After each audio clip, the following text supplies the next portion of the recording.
হরি হরি বল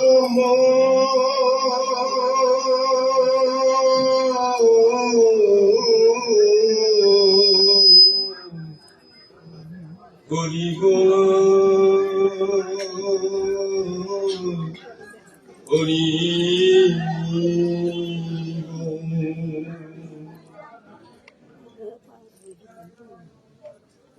নাম ব্রহ্মণ্য দেবায় গো ব্রাহ্মণ হৃদয় চ জগৎ হিতায়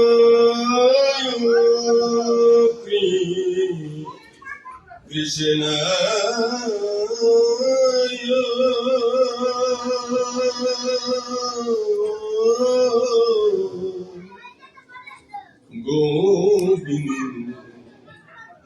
গোবিন্দায় বাসুদেবায়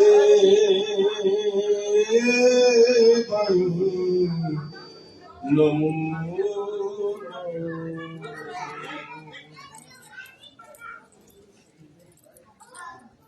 হে কৃষ্ণ করুণা সিন্ধু দীনবন্ধু জগৎপতে গোপেশ গোপিকা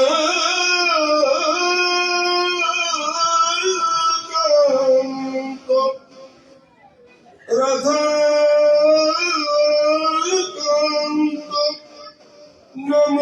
নমস্তুতে তত্ত্ব কাঞ্চন হেম গৌরাঙ্গে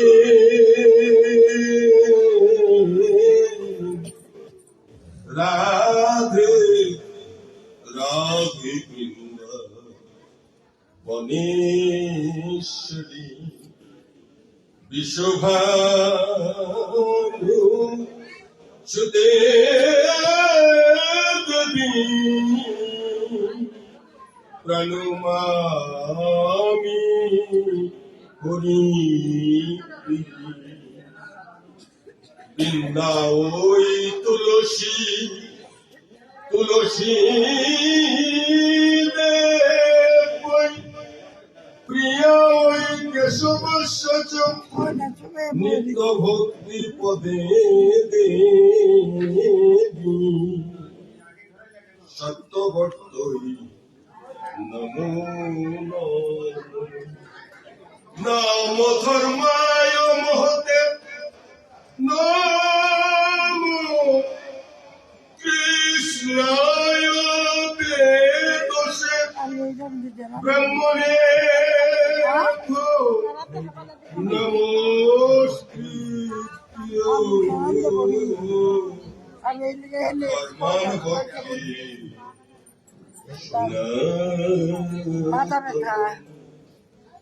বন্দে গুরু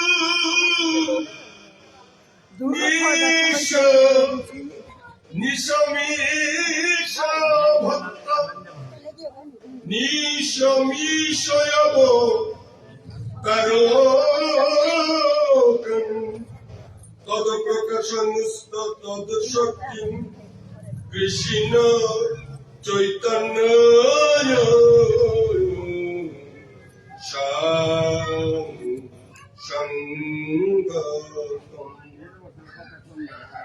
বন্দে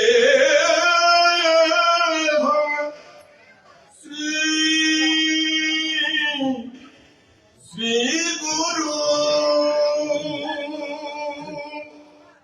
শ্রীযুত পদ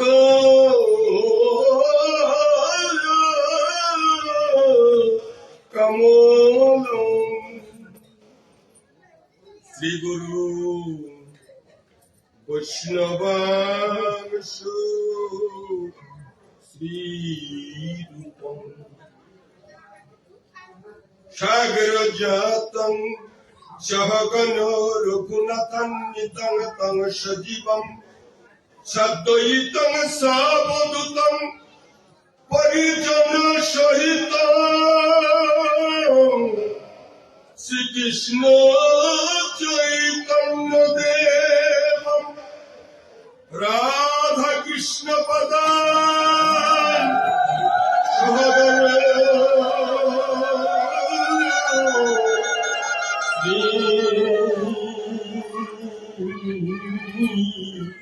ললিতা বিশ্বখান্বিতা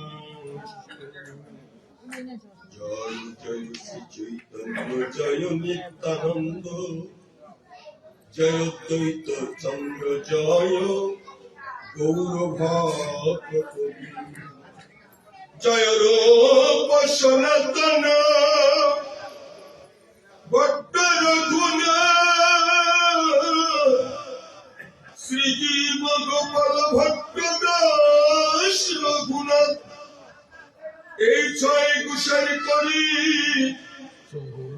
চরণ বন্দন যাহা হতে বিঘ্ন নাশ অভীষ্ট পূরণ মই অতি মন্দ জীব অতি মন্দ সাত কি জানি শ্রী গোবিন্দ লীলা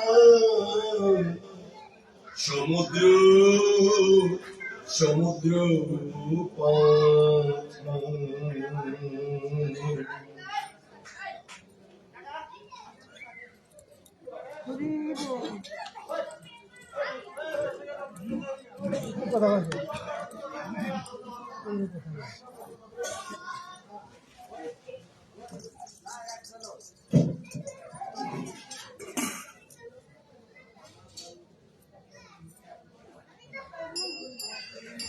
বলিও শ্রী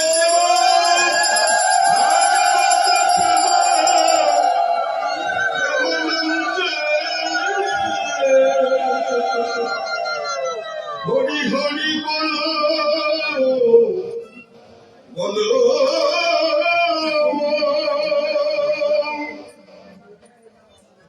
কাশী কাঞ্চি অবন্তিকা মথুরা পুরী দ্বারাবতী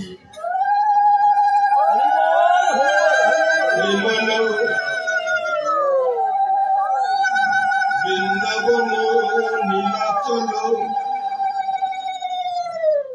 প্রভৃতি তীর্থ পর্যটনে যাদৃশম পুণ্যম তাদৃশম পুণ্যদোপি পুণ্যম শ্রীমদ ভাগবতীয় কথা শ্রবণী ইহা জানতে পেরি একদা নই বিশরণ্যে চৌরকাদি ষষ্ঠী সহস্র ঋষিগণ শ্রোতা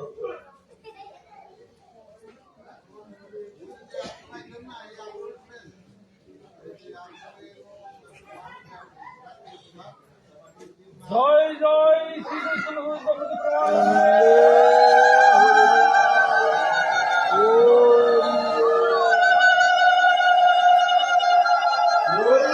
মহর্ষণ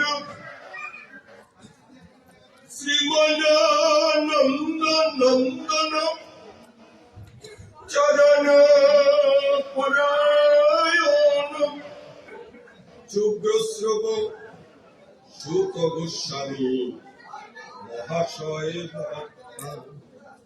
প্রেম মুকুটমণি প্রভুপাদ কুল চূড়ামণি শুক্র গোস্বামীপাদের চরণ তলে পতিত হয়ে বলছেন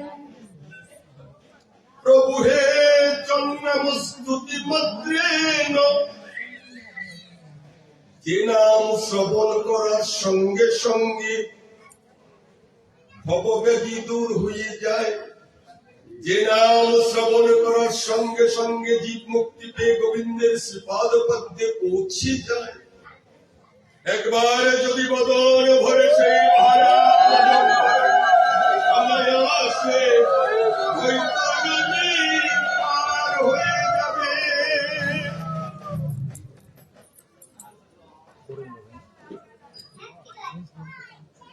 এই যে নাম নামে মুখ্যতম নাম কৃষ্ণ খেঙ্গে পরম। তোমার এই 101টা নামের মধ্যে সর্বশ্রেষ্ঠ নাম হচ্ছে কৃষ্ণ নাম। কেন শ্রেষ্ঠ হলো? সব নামে কিন্তু মানুষকে আকর্ষণ করে না, কৃষ্ণ নামে এত আকর্ষণ কেন? এই জিনিসটা এমন ধাতু দিয়ে তৈরি হয়েছে যে ধাতুর সঙ্গে সাধুগুরু বৈষ্ণবের হৃদয়ের সঙ্গে স্পর্শ করেছে। বেশি ভোবাচক শব্দ নকস্য নিবৃত্তিপাচক তৈরোৎপন্ন পরম ব্রহ্ম কৃষ্ণ ইত্যা বিধীয়তে। তিনি সমস্ত জীব জগতের ভক্তদেরকে টেনে এনে তোমার শ্রীপাদ পদ্মে ঠাঁই দেয়। যিনি বংশী ধ্বনি করে শ্যামলী ধবলীকে টেনে এনে বসতে বিচরণ করে, যিনি সকাদের টেনে এনে বৃন্দাবনে গোচারণ করে, সেই নাম যদি একবার কেউ হা কৃষ্ণ জয় ধ্বনি দেয় অনায়াসে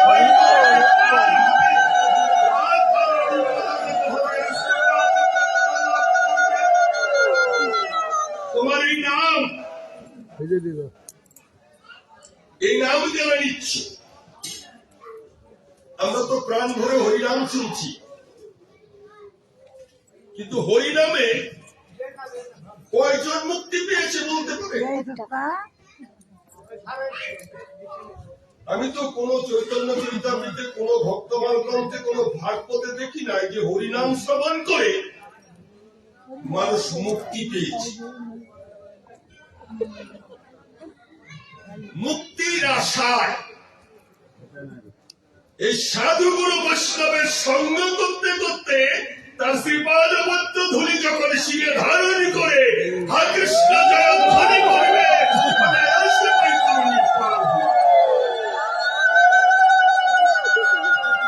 তদুত্তরে প্রভুপাদ বলছেন বাজার থেকে একটা টিয়ে পাখি কিনে নিয়ে আসলে। টিয়ে পাখিটা ছিল একটা বাঁশের খাঁচার মধ্যে, বাঁশের খাঁচা। ছেলেটা প্রতিদিন ওই টিয়ে পাখিটাকে বলে ভক্তদাস কৃষ্ণ কথা। ভক্তদাস একদিন, 2 দিন, 3 দিন শিখতে শিখতে যখন কৃষ্ণ কথা শুনতে শুনতে শিখতে শিখতে মধুর কৃষ্ণ নাম বলতে পারলেন, তখন ভক্তদাস মনে মনে চিন্তা করেন, শুনেছি লোকমুখে, শুনেছি বৈষ্ণবের মুখে, শুনেছি সাধু গুরুর মুখে কৃষ্ণ নাম করলে নাকি জীবের মুক্তি হয়ে যায়, কিন্তু আমার কেন মুক্তি হচ্ছে না? বাবা ডেকে এনে বলল, খোকা তোর ভক্তদাস যে সুন্দর কৃষ্ণ কথা শিখেছে, বাজার থেকে একটা লোহার খাঁচা নিয়ে আয়। এটা শিকল কাটা পাখি, যে কোনো মুহূর্তে ওই খাঁচা কেটে বেরিয়ে যাবে।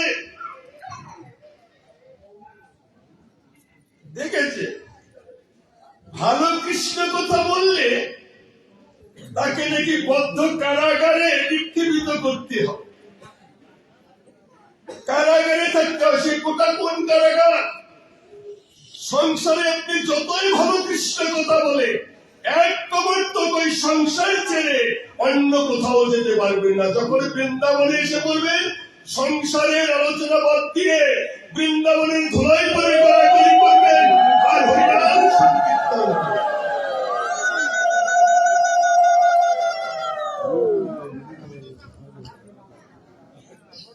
ভক্তদাস হঠাৎ করে একজন বৈষ্ণব তার ঘরে অতীত এলেন। অতীত আসার পর ভক্তদাস অতীতকে বললেন, মহারাজ অতীত এসেছেন, বসতে আসন দিন। বসতে আসন দিন। তখন তিনি অতীতকে বসতে আসন দিয়েছেন। অতীতকে জিজ্ঞাসা করলেন ভক্ত দাস, ও হে বৈষ্ণব, ভাগবতে শুনেছি, চৈতন্য চরিতামৃতে শুনেছি, বৈষ্ণবের মুখে শুনেছি কৃষ্ণ নাম করলে নাকি ভক্তের মুক্তি হয়, কিন্তু আমি এত মধুর কৃষ্ণ কথা বলি, আমার কেন মুক্তি হয় না? তখন বৈষ্ণব মনে মনে ভাবেন, কথা কন্দ মিথ্যা বলে নাই। যেভাবেই হোক আজ আমার এই ভক্ত দাসকে মুক্তি দিতে হবে, না হলে এই বাড়ি থেকেই আমি যাব না। তখন রাজাকে ডাকলেন, মহারাজ, এই টিয়ে পাখিটা কার? টিয়ে পাখিটা ছেড়ে দিন। তখন বলেন, টিয়ে পাখিটা তো আমার না, আমার ছেলে পারে, আপনার ছেলেকে বলুন। মহারাজ ছেলেকে বললেন, বোকা, একটা পশু পাখি বড় না বৈষ্ণব বড়? তখন বলে, তুমি পশু পাখির সঙ্গে বৈষ্ণবের তুলনা করছো? যদি বৈষ্ণব বড় হয়ে থাকে, আজ আমার গৃহে পরম ভক্তের আগমন হয়েছে, তোর কি পাখিটা ছেড়ে দিতে হবে? বাবা, যদি আমার গৃহে বৈষ্ণবের সেবা হয়, আমার গৃহে কৃষ্ণ ভক্তের সেবা হয়, তুমি পাখিটাকে ছেড়ে দাও। বৈষ্ণব এসে যখন গিয়ে পাখিটার খাঁচা খানা খুলে দিলেন, ভক্ত দাস মনে মনে বলেন, আর ভাগ্যে হয় কি না হয় প্রভুর প্রসাদ। তাই বৈষ্ণবকে বলে, বৈষ্ণব, আমাকে যে তুমি মুক্তি দিলে, তুমি তো আমায় প্রসাদ দিলে না। আমি তোমার প্রসাদ চাই, তোমার প্রসাদ খেয়ে যেন সাধুগুরু বৈষ্ণবের শ্রীপাদ পদ্ম ভজনে প্রতি হতে পারি। দাঁড়া ভক্ত দাস। বৈষ্ণব রান্না বাড়া করে মহকে ভোগ দিয়ে সেই ভোগের প্রসাদ এনে ভক্ত দাসের সামনে দিয়েছেন। ভক্ত দাস বলে, আমি গোবিন্দের প্রসাদ পেতে চাইনি, আমি বৈষ্ণবের উচ্ছিষ্ট মহাপ্রসাদ পেতেছি। তুমি সেবা করো, সেবা করে কিঞ্চিত প্রসাদ আমায় দান করো। আর যেমন হবে কিনা এই পৃথিবীতে 84 লক্ষ যদি ভ্রমণ করে দুর্লভ কনিষ্ঠ জন্ম পেয়েছি। রাধা গোবিন্দ ভজন যোগ্য দেহ, আর জীবনে হয়তো বা এ জনম আমার আর হবে না।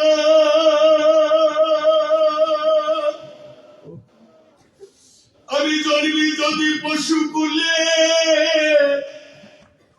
তবু যেন কৃষ্ণ ভক্তের সঙ্গ মিলে।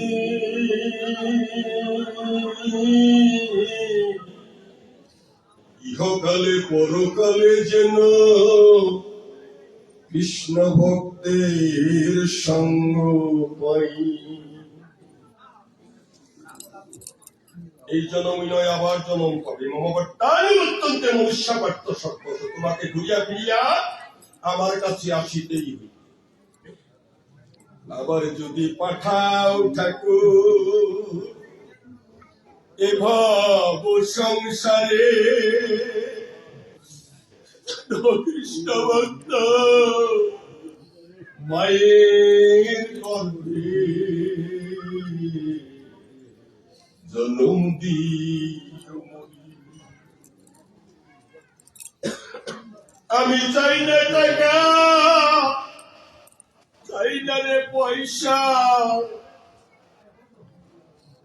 টাকা পয়সা আজ আপনার আছে, কাল ওই টাকাটা অন্যের হয়ে যাবে।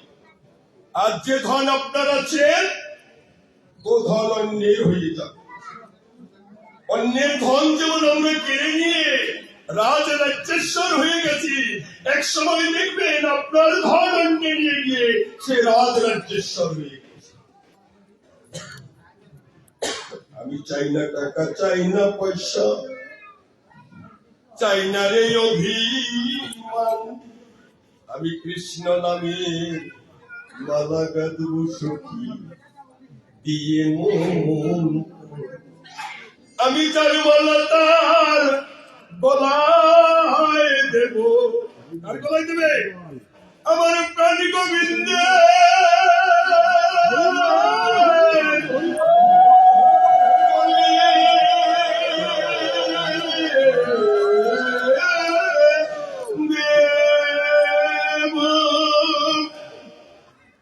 বসে আছি তারা শবরী রাম আসবে, আমি নিজ হাতে সেবা করাবো। সত্যি যেদিন রাম আসলো, শবরী চোখে দেখতে পায় না, ফলগুলি সব পচে গেছে। সেই পচা ফলগুলি হাতিয়ে হাতিয়ে দেখছেন, নিজের চিন্ময় অঞ্চল দিয়ে প্রভু শ্রীরামের নয়ন মুছিয়ে দিচ্ছেন। বদনে হাত দিয়ে বলছেন, রাম ভগবান সারাদিন কিছু খাসনি, মুখটা শুকিয়ে গেছে কেন? সেই ফল উঠিয়ে যখন শবরী রামের বদনে দেবেন, রাম রাম বলে হাত থেকে ফল পড়ে গেল। প্রভু রামের কোলের মধ্যে ঘুমিয়ে পড়ল। প্রভু রামচন্দ্র বুকের মধ্যে নিয়ে বললেন, মা শবরী, এই জন্মে তুই আমায় ফল দিতে পারলি না, কিন্তু আবার জন্ম আসবে। আমি যখন কৃষ্ণ গোপাল হইয়া এই বৃন্দাবনে বিচরণ করব, তুই হবি ভলুয়ালি, আমি হব ব্রজের গোপাল, তোর কাছে ফল চাইব, তুই আমায় ফল দিবি না। যেদিন আমি তোকে মা বলে ডাকব,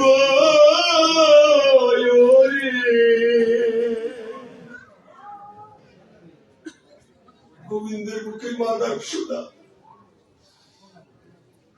কত কোটি জন্মের তপস্যার ফল গোবিন্দের মুখে মা ডাক শোনা। গুরুদেব যখন কোন সন্তানকে, শিষ্য সন্তানকে মা বলে ডাকে, ওর প্রাণটা জুড়িয়ে যায়। তার সঙ্গে তো আমার কোনো সম্বন্ধ নেই, তার সঙ্গে আমার সম্বন্ধ পরমাত্মার সম্বন্ধ। অথচ আমার গুরুদেব আমাকে মা বলে ডাকছেন, বাবা বলে ডাকছেন, আমাকে বুকে জড়িয়ে ধরছেন। শবরীকে বলছেন, শবরী মাই আমার, অভিমান করে চলে গেলি, একদিন দেখবি এই ফলই হবে আমার প্রসাদের উচ্ছিষ্ট ভক্ত বস্তু। আমি তোর কাছে চাইব, তুই দিবি না, তুই আমায় ডাকবি, আমি শুনবো না। কেন শুনবো না জানিস? তুই যে মধুর কণ্ঠে কৃষ্ণ বলে আমায় ডাকবি, আমার মধুর কণ্ঠে কৃষ্ণ নাম যাবে না। আমার কোন মা এই মধুর কৃষ্ণ নাম শুনালো আমার কানে? কেউ শুনালো শ্যাম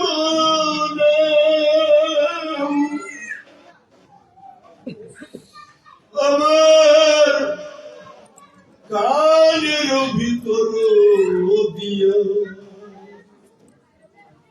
মরমে উশিল আকুল করিল মন প্রাণ। কেমন মামা বলে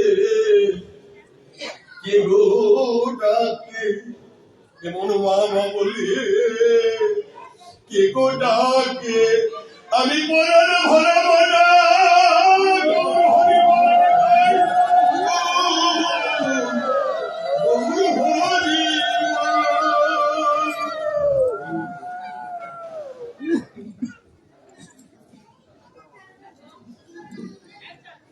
কোনদিন যদি কোন ভাগ্যজীবের কোন ভাগ্য কেহ তরে নদীর প্রবাহে চলছে কষ্ট লাগে কি, যদি ভাগ্যবান কোন জীব হয়ে থাকে তাহলে কাষ্ঠ ডুবে যায়, শিলা ভেসে উঠে। গোবিন্দেরও এমনও লীলা, ভাসে শিলা ডুবে শুলা, শুলা ডুবে যায় অথচ শিলা ভাসমান হচ্ছে। কেন হচ্ছে? এটা ভক্তির কারণে। ভাগবতকার বলেছে মধুভক্তা, আমার যারা ভক্ত প্রিয় জন, তারা আমার আগে পুজো দেবে। আমার ভক্তের পুজো না দিয়ে যারা আমার পুজো দেবে তাদের পুজো আমি গ্রহণ করব না। এটা তো ভক্ত ভগবানের কথা হচ্ছে। আমার গর্ভধারিণী মা ঈশ্বরী প্রতিমারানী গোস্বামী, উনি যখন ভক্তেরা গৃহে আসতেন, বাবা শোনা বলে তো আদর করতেনি, সামনে বসে সেবাটা দিতে বৌমাদেরকে বলতো, ওরা যেন পরাণ ভরে সেবা করে। আর এই বৃদ্ধ মানুষ, 90 বৎসরের বৃদ্ধ মানুষটা বসে বসে শিষ্যদের পাখা দিয়ে বাতাস করছে। শিষ্যরা বলছেন, মা কি করছেন এগুলো? ওরা আমার সন্তান না, যাওয়ার সময় তো নিজের সন্তানের কাঁধে করে নেবে, কিন্তু পরম পুরুষের কাছে তো তোরাই আমাকে নিয়ে বলছে দিদি হরে কৃষ্ণ বলে কৃষ্ণ নাম মুখ্যতম নাম কৃষ্ণ খেঙ্গে পরম তপ। তোমার এই তপস্যার নাম, যদি তপস্যা করতে পারো, ওই নামের মতো হতে পারো, তবেই তুমি এই নামটাকে স্মরণ করতে পারো। এই যে এখানে ভাগবতকার বলছে,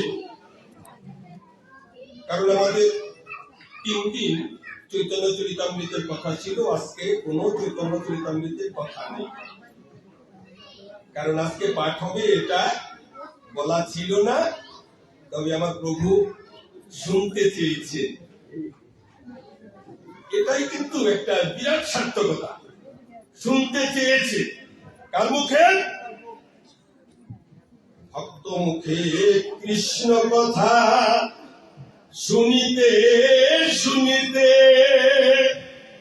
আমার হৃদয় বীর হারি হরি হেরি বহি হৃদয়েতে। আমি শুনিয়া গোবিন্দে পরম আনন্দে এরাইব এ ভব, এবং স ভগবান কৃষ্ণ বৃন্দাবন চরকচিত যজৌরমৃতে রাজন কালিন্দী সখী বিবৃত। কালিয়ের বিষকে উৎখাতিত করবার জন্য ভগবান শ্রীকৃষ্ণ কালিয়কে দমন করবার অভিলাষে এই গৃহের যত পাপ, গৃহের যত তাপ, গৃহের যত বিষকে স্খলন করে গোবিন্দ তার শ্রীপাদ পদ্মে পরম। তাই ডক্টর মহানন্দ ব্রহ্মচারী প্রভুপাদ বলতে, মানুষ দুঃখী জীব, এমন কোন জীব নাই জীবনে দুঃখ করে নাই, দুঃখের সাগরে ভাসে নাই। এখন তো আমরা সবাই ভালো আছি, কত কষ্ট আমরা করেছি, এক ভাইয়ের প্যান্ট পরে আমরা 3 ভাই মেট্রিক দিয়েছি, 4 ভাই মেট্রিক দিয়েছি। কত কষ্ট ছিল আমাদের, আজ আমরা বাবু হয়ে গেছি। কার জন্য হয়েছি? এই ভক্তের কারণে হয়েছে। ভক্তের চরণে থাকতে থাকতে, ভক্তের পদধূলি আস্বাদন করতে করতে গোবিন্দ এমন ধান দিয়ে দিয়েছে, তুই পরম আনন্দ ভোগ করে এই বৃন্দাবনে ভ্রমণ করে।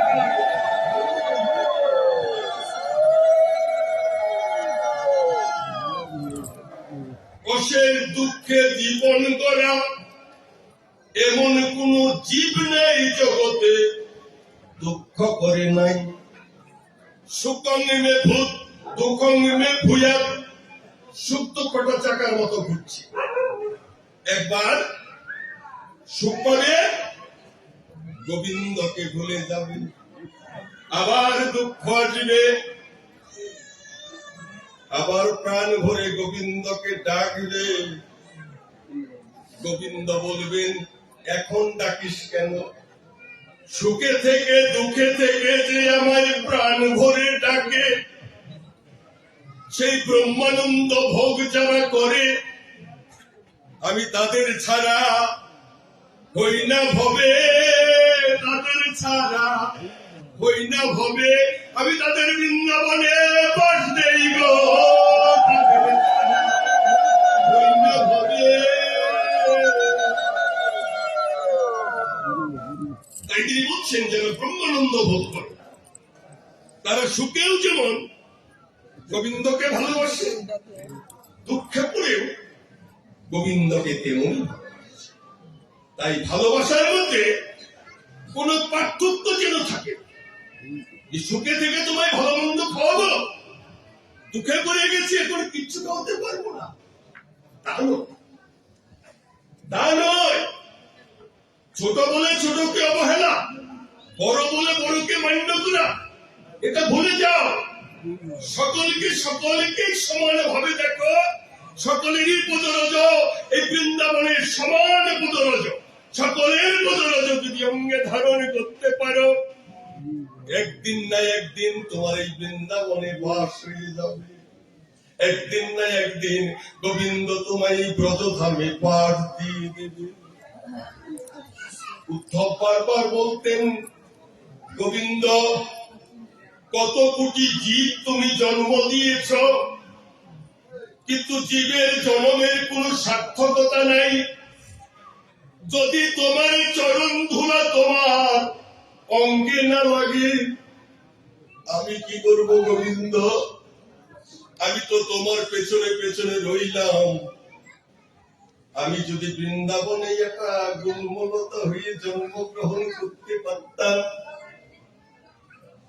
আমার জীবন ধন্য হয়ে যেত। কি বললে উদ্ধব, তুমি কি বললে? বিধিরে যদি গুলমলতা করিতিরে কুঞ্জ বনে, সাজিতাম রে ব্রজ গোপী কত রজ বিভূষণী। ক্রিয়াশ্রমে রাধাশ্যাম ঘামিতে নয় বিরাম, সেই ঘাম আমি উদ্ধব লইতাম বুকে ভুলে। আমি যদি একটা গুণমলতা হতাম, তাহলে বৃন্দাবনের সমস্ত ধূলিকণা আমাকে চাপিয়ে ধরে ওই ধূলিকণার মধ্যে আমায় গড়াগড়ি করা। তাই ডক্টর মহানম্রত ব্রহ্মচারী গোপাল বলতে, বিষ্ণু নাম কেমন জানিস? বক্স বেরিয়ে,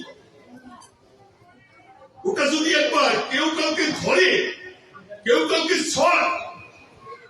এখন তো বিজ্ঞান জগৎ, এখন একজনের কাছে আরেকজন ঘুমিয়ে থাকলে কিছু হয়। কিন্তু আগের দিনে যদি কারো বসন্ত রোগ হতো, সেই ঘরে তো কেউ যেতই না, ফুচিটুকু দিত। তাই ব্রহ্মচারী গোপাল বলতেন, পরে ছুইলে তারে করুণা করে, যারে ধরে তারে সারে না ওরে শুইলে তারে করুণা করে একবারে জানে হৃদয় মাঝে জড়িয়ে ধরে।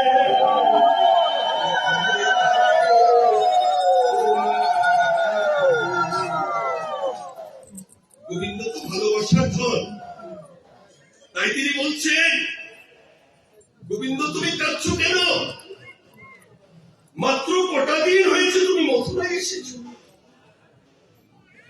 তোমার চোখে তো দেখছি না।